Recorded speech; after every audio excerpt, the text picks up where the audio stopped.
आप देख रहे हैं खबर दर खबर, जो सबके लिए खबर सबको दे खबर। आज की सबसे पहली खबर, भिवंडी मनपा के प्रभारी मनपा आयुक्त डॉक्टर दयानिधि ने धार्मिक स्थलों के खुलने बाबत जारी दिशा निर्देश की। बता दें कि उल्लासनगर महानगर पालिका के आयुक्त डॉक्टर मतांडा राजा दयानिधि ने आज 12 बजे मनपा मुख्यालय में भिवंडी मनपा आयुक्त का अतिरिक्त चार्ज लेते हुए धार्मिक स्थलों के संबंध में दिशा निर्देश जारी करने के साथ साथ मनपा के शीर्ष अधिकारियों के साथ बैठक लेकर अन्य रूटीन के कामकाज का जायजा लेने के अलावा मनपा के अन्य प्रशासनिक कामकाज की गाइडलाइन जारी करते हुए मनपा अधिकारियों को दिशा निर्देश दिया। बता दें कि मनपा आयुक्त डॉक्टर पंकज आशिया 30 नवंबर तक छुट्टी पर हैं,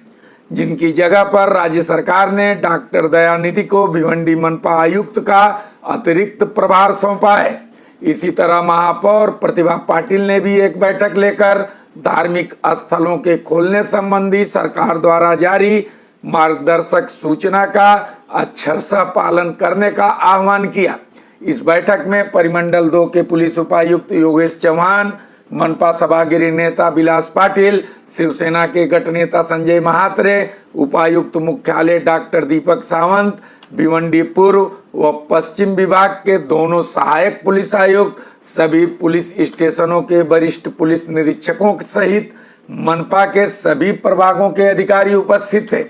इस अवसर पर पुलिस उपायुक्त योगेश चौहान ने सरकार द्वारा धार्मिक स्थलों के संबंध में जारी मार्गदर्शक सूचना में उल्लेखित नियमों और दिशा निर्देशों के बारे में विस्तार पूर्वक मार्गदर्शन किया। मालूम हो कि धार्मिक स्थलों के खुलने के संदर्भ में राज्य सरकार द्वारा 14 नवंबर को जारी शासनादेश के आधार पर महाराष्ट्र सरकार द्वारा धार्मिक स्थलों को पूर्ववत पूजा अर्चना, दर्शन और इबादत आदि के लिए खोल दिया गया है।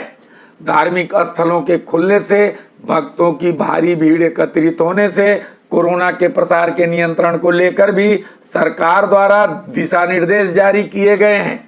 प्रभारी आयुक्त ने आज शहर के धार्मिक स्थलों के संदर्भ में 4 पेज का दिशा निर्देश जारी कर 65 साल से ऊपर के व्यक्ति, गंभीर रोगी, गर्भवती महिला और 10 साल से नीचे के बच्चों को इन स्थानों पर न आकर उन्हें घर पर ही रहने की सलाह देते हुए 6 फुट की शारीरिक दूरी के साथ मास्क लगाना अनिवार्य किया है। इसी तरह पौना से 1 मिनट तक साबुन से हाथ धोने और 20 सेकंड तक सैनिटाइजर का उपयोग करने का मशवरा देते हुए कहा गया है कि खांसते अथवा छींकते वक्त टिश्यू पेपर के इस्तेमाल सहित उसे सुरक्षित ठिकाने लगाने की व्यवस्था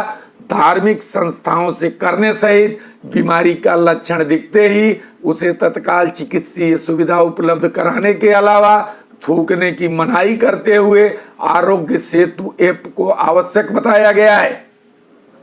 इतना ही नहीं, संस्थाओं के प्रबंधकों को धार्मिक स्थलों पर प्रवेश के समय थर्मल स्क्रीनिंग और सैनिटाइजर उपलब्ध कराने के साथ साथ कोविड के लक्षण वाले व्यक्तियों को प्रवेश न देने सहित केवल मास्क और फेस कवर वाले लोगों को ही प्रवेश देने की बात करते हुए प्रतिबंधात्मक उपाय योजना की संपूर्ण सूचना उपयुक्त जगह पर लगाने सहित इस संबंध में ऑडियो और वीडियो द्वारा उसका प्रचार प्रसार करने के अलावा धार्मिक स्थलों के भीड़ भाड़ को ध्यान में रखते हुए प्रवेश का समय निश्चित करने और उसका ज़्यादा से ज़्यादा प्रचार करके धार्मिक स्थलों के खुलने और भक्तों के वहां टिकने का समय भी निश्चित करने का निर्देश दिया गया है।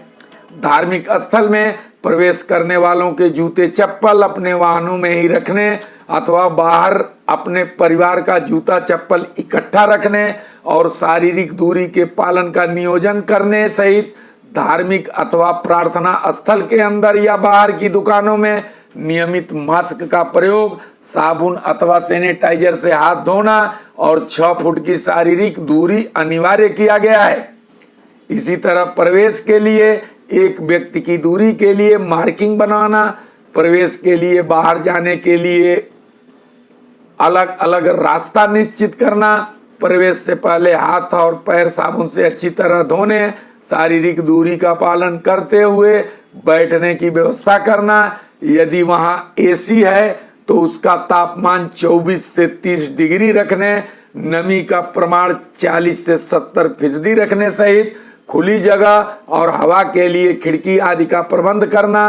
प्रतिमा, मूर्ति, पवित्र पुस्तक आदि को छूने की अनुमति न देना। अधिक संख्या में लोगों को जमा न होने देना। कोविड-19 के संक्रमण प्रसार को रोकने के लिए यथासंभव रिकॉर्डेड भक्ति संगीत गाना बजाया जा सकता है। गायक, गायिका अथवा गायन टोली को भजन व कीर्तन आदि की अनुमति न देना। एक दूसरे का अभिवादन करते समय शारीरिक संपर्क टालना। सामान्य प्रार्थना मैट का उपयोग टालने सहित भक्त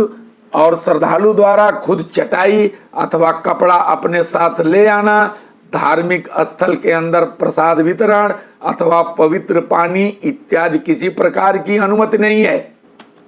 धार्मिक स्थल पर सामुदायिक किचन, लंगर, अन्नदान करते समय शारीरिक दूरी के नियम का पालन करना। परिसर और शौचालय आदि की साफ सफाई का विशेष ध्यान रखते हुए हाथ पैर धोने की जगह की सफाई का विशेष ध्यान देना। धार्मिक स्थल के व्यवस्थापकों द्वारा बारंबार सफाई और निर्जंतुकीकरण करना अनिवार्य किया गया है। इसी तरह सरकार द्वारा जारी गाइडलाइन के अनुसार धार्मिक जगह अथवा परिसर में बार बार सफाई करना अनिवार्य करते हुए श्रद्धालुओं और कर्मचारियों द्वारा इस्तेमाल किया हुआ फेस कवर, मास्क और ग्लोव्स को उचित जगह ठिकाने लगाने आदि की जिम्मेदारी धार्मिक स्थल के प्रबंधकों पर की गई है। इसी तरह धार्मिक ठिकाने पर काम करने वाले सभी कर्मचारियों को कोविड-19 की सुरक्षा के लिए सावधानी आवश्यक करार देते हुए भीड़ भाड़ की जगह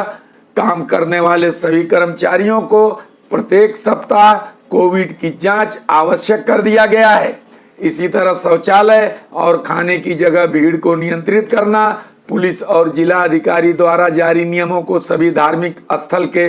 प्रबंधकों को पालन करना अनिवार्य करने के संबंध में अंडरटेकिंग यानी प्रतिज्ञा पत्र या हमी पत्र लेने को कहा गया है।